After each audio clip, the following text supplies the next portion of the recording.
내가 여호와를 기다리고 기다렸더니 귀를 기울이사 나의 부르짖음을 들으셨도다.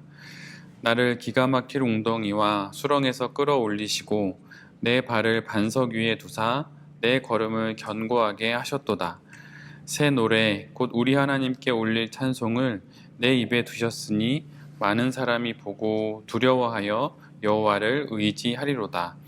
여호와를 의지하고 교만한 자와 거짓에 치우치는 자를 돌아보지 아니하는 자는 복이 있도다. 아멘. 오늘은 시편 40편의 말씀을 가지고 기다려 건짐을 받는 사업, 기다려 건짐을 받는 사업이라고 하는 제목을 함께 하나님 말씀을 나누도록 하겠습니다. 오늘 시인은 우리에게 기다리라고 말을 하고 있어요. 기다리고 또 기다려라 이렇게 이야기를 하고 있죠. 그런데 시인이 기다리는 이유는 사실은 그냥 무엇인가 상황이 좋아지기를 이렇게 막연히 기다리는 게 결코 아니라 하나님의 귀 기울여 주심을 받기 위함으로 기다리고 있는 거예요. 혹시 여러분은 인생을 살면서 무엇을 제일 많이 기다려 보셨나요? 혹시 자녀를 갖지 못했던 분들은 자녀가 우리 가정에 오기를 기다릴 수도 있고, 사업적인 어떤 재정적 상황들이 오늘 미팅을 통해서 해결되기를 또 기다릴 수도 있겠죠. 그런데 성도에게 있어서, 그리스도인에게 있어서 기다리고 또 기다려야 하는 것은 하나님이 우리를 귀 기울여 주시는 것, 그것을 기다리는 것입니다. 여러분은 여러분의 인생의 마지막 자리에 여러분의 이름 앞에 무엇이라고 적히시기를 원하시나요? 대부분의 경우에는 성도 누구누구 뭐 이렇게 붙겠죠. 근데 저도 사실은 목사 뭐 누구누구보다 성도 안신권 이렇게 이름이 붙여서 인생이 마감되기를 원하고 저도 그것으로 충분하다는 생각이 들어요. 근데 그 중에 만약 그거 말고 또 하나 만약 붙이기를 원하는 게 있으면 만약 누군가 저에게 물어본다면 저는 기도하는 사람, 안신권 이렇게 이름이 붙였으면 하는 바람이 있습니다. 그 이유는 기도하는 것을 통해서 기다릴 수 있기 때문이에요. 그냥 기다릴 수는 없습니다. 너무 많은 생각이 있고 너무 많은 문제거리가 불현듯 떠올라서 그냥 기다릴 수는 없어요. 만나는 성도님들과 이야기를 나누다 보면 많은 분들이 불안에 떨거나 걱정을 하거나 염려하거나 이런 자책에 빠지거나 그런 경우를 많이 보게 되는데, 그런 많은 분들의 모습들 속에 알게 되는 건 그분들 가운데 기도가 많이 없다는 거예요. 근데 기도하면 잘 기다릴 수 있습니다. 엎드려 기도하면 기다릴 수 있는 거죠. 사람이 아무리 정교한 계획을 세우지만 그 계획의 성패는 하나님께 달려 있어요. 인생이 다 그런 것 같아요. 이것을 할 때 과한 결과를 바라지도 않게 되고 또 과정을 뛰어넘어서 원하는 결과의 단숨에 다가가려고 하지도 않게 되지요. 왜냐하면 사업의 결과는 나의 바람에 달려있는 게 아니라 하나님의 손에 달려있기 때문이에요. 그래서 우리는 늘 언제나 기도하게 되는 것이죠.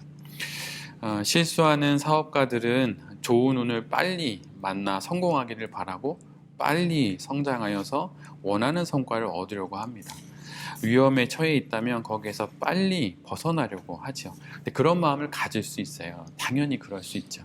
그런데 이것이 오히려 큰 실수일 수 있습니다. 왜냐하면 시간은 내 것이 아니기 때문이에요.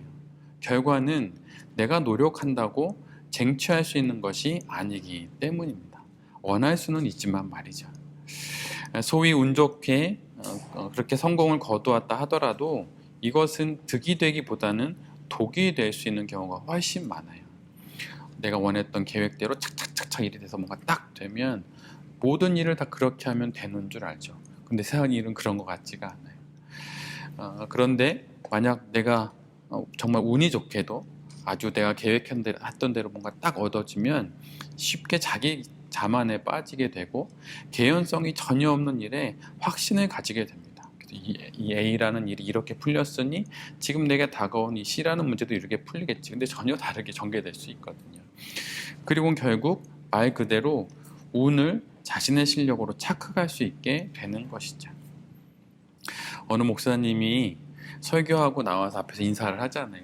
그때 성도님들이 말씀에 은혜 받았습니다 막 이렇게 하면 그거를 그렇게 곧이곧대로 듣지 말라고 그러시더라고요. 그냥 그거는 안녕하세요 이런 인사를 하는 거예요.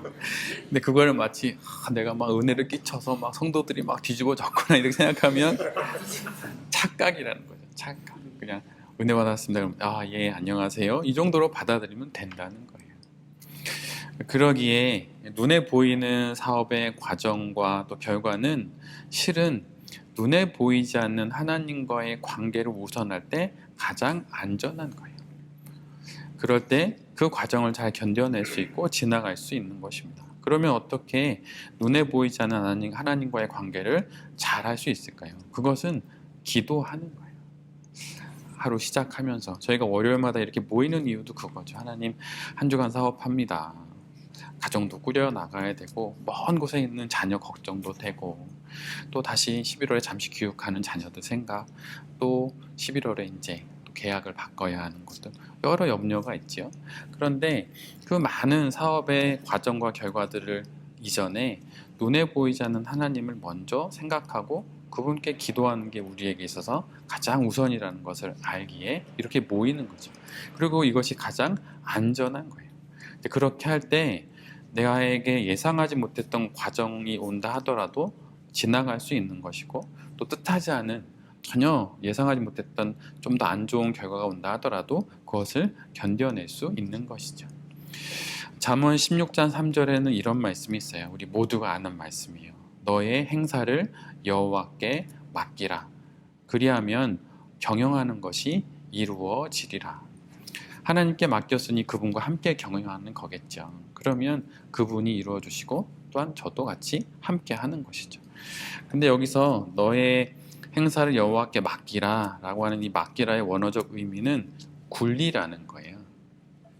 공을 그쪽으로 굴리라는 거죠. 즉 우리 사업적인 계획들이나 행사들 또 사업을 두고 하는 여러 모든 모색들을 하나님께로 굴리라는 거예요. 이렇게 쫙. 사업가로서의 판단과 선택 그리고 결정들은 분명 우리가 스스로 하지만 그 모든 것들의 방향이 하나님께로 먼저 굴려져야 하는 것입니다.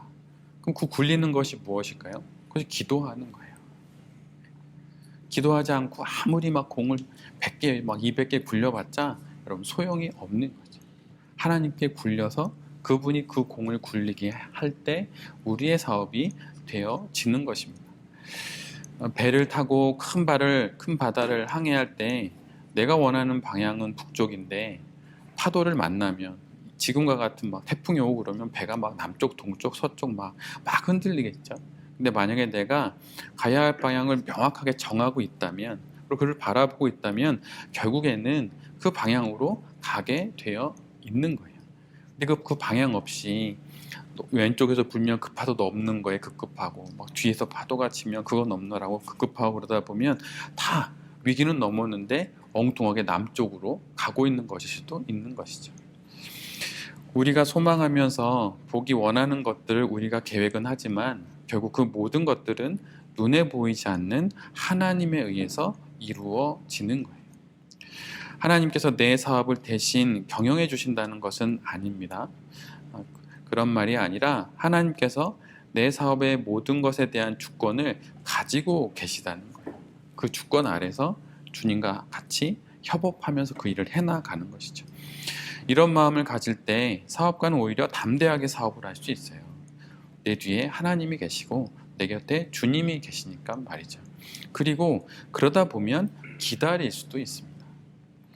왜냐하면 내 사업의 경영을 이루시는 분, 내 사업의 결과를 만들어내시는 분은 내가 아니라 하나님이시기 때문이에요. 이사야 40장 31절에 이런 말씀이 있어요. 오직 여호와를 앙망하는 자는 새 힘을 얻으리니 독수리가 나에게 치며 올라감 같을 것이요 다른 박질하여도 곤배하지 아니하겠고 걸어가도 피곤하지 아니하리로다. 여기서 앙망한다는 그 단어의 뜻은 사실은 기다리는 자라는 뜻이에요. 하나님을 막 소망하면 막 뭔가 이렇게 그분에서 뭔가 할 것 같은데 사실은 기다린다고 하는 것이죠. 이렇게 번역해 놓고 있는 거예요. 그래서 우리는 사업함에 있어서 어떤 소원을 갖고 계획하고 목표를 설정하고 다 그럴 수 있지만 궁극적으로 우리 모두는 사업 앞에서 언제나 기다리는 사람이 되어야 하는 것입니다. 그리고 그 기다림은 종국에는 하나님의 귀 기울여 주심을 기다리는 거예요.